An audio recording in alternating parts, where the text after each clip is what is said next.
sebuah kamar kos sederhana di Desa Cinunuk, Kecamatan Cilenyi, Kabupaten Bandung. Sekilas, tidak ada yang aneh dengan bangunan itu. Namun, di balik pintu yang selalu tertutup rapat, tersimpan sebuah kisah kelam yang selama bertahun-tahun tak pernah diketahui oleh siapapun. Di dalam ruangan sempit itulah, seorang perempuan berusia 29 tahun berinisial YTR atau Yovita harus melewati hari-hari bagaikan neraka dunia.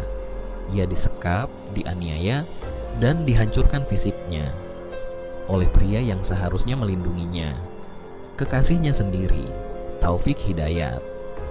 Bagaimana bisa seorang manusia hilang tanpa kabar selama 3 tahun tanpa ada satupun tetangga yang curiga?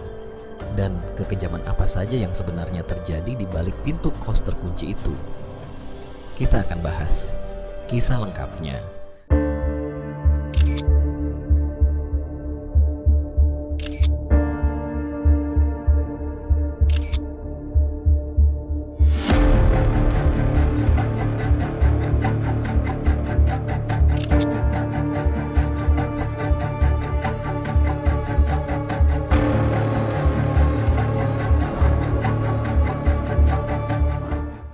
Mari kita kembali ke bulan Juni tahun 2024. Yovita dikenal oleh rekan-rekan kerjanya sebagai sosok yang rajin, mudah bergaul, taat beribadah, dan menjadi tulang punggung bagi keluarganya.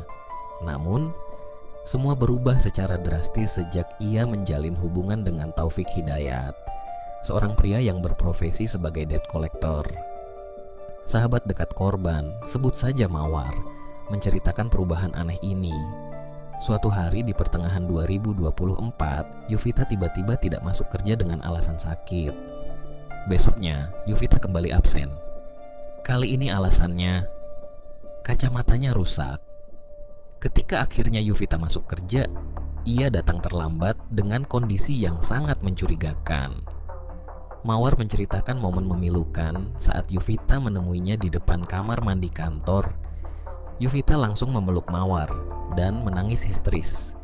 Yovita mengaku ponselnya telah dirampas.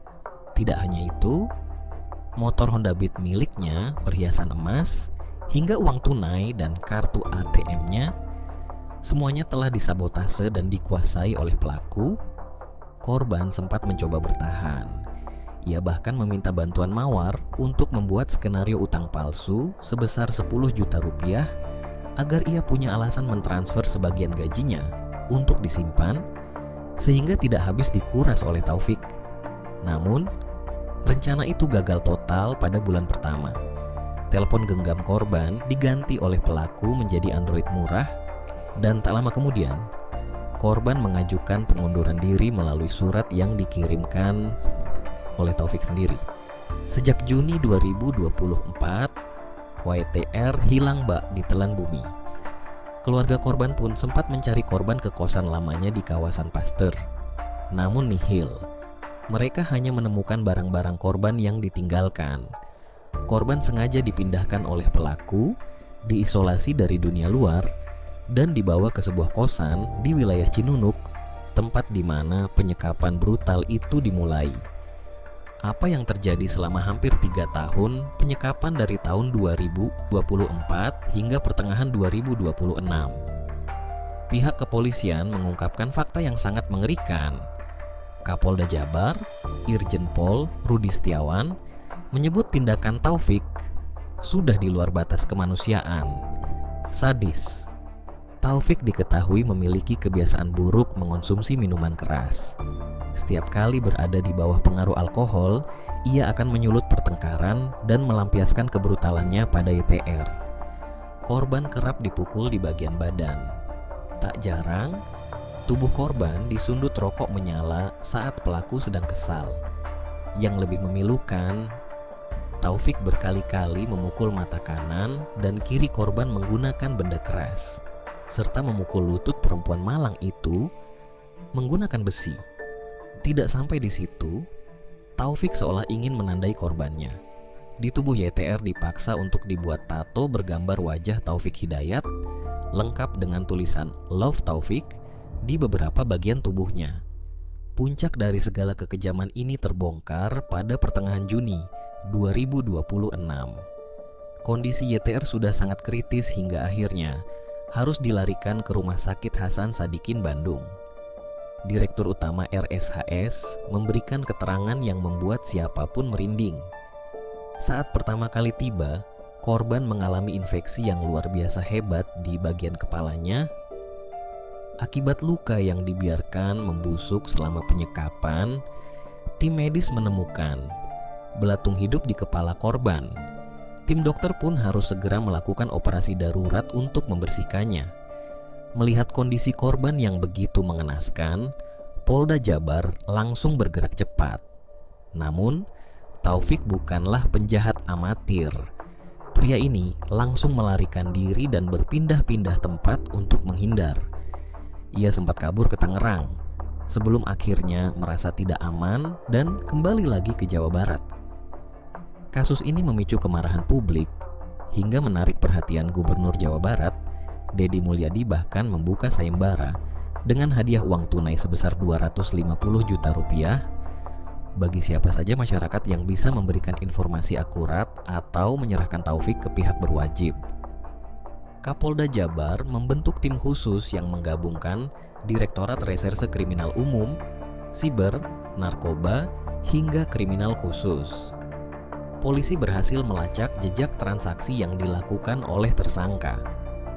Pada tanggal 23 Juni 2026 sore, tim Buser berhasil mengepung dan menangkap Taufik Hidayat di wilayah Ciparai, Kabupaten Bandung.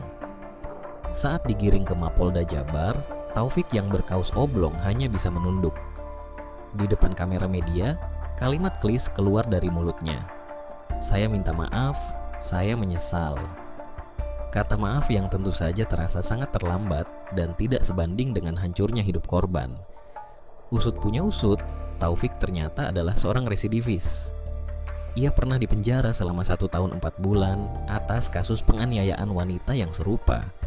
Kini, Taufik Hidayat menghadapi ancaman hukuman maksimal melalui jeratan pasal berlapis. Kapolda Jabar menegaskan tidak akan memberikan ruang bagi pelaku sekecil apapun dan akan memaksimalkan hukuman seberat-beratnya. Sementara itu, kondisi korban perlahan mulai menunjukkan perkembangan positif.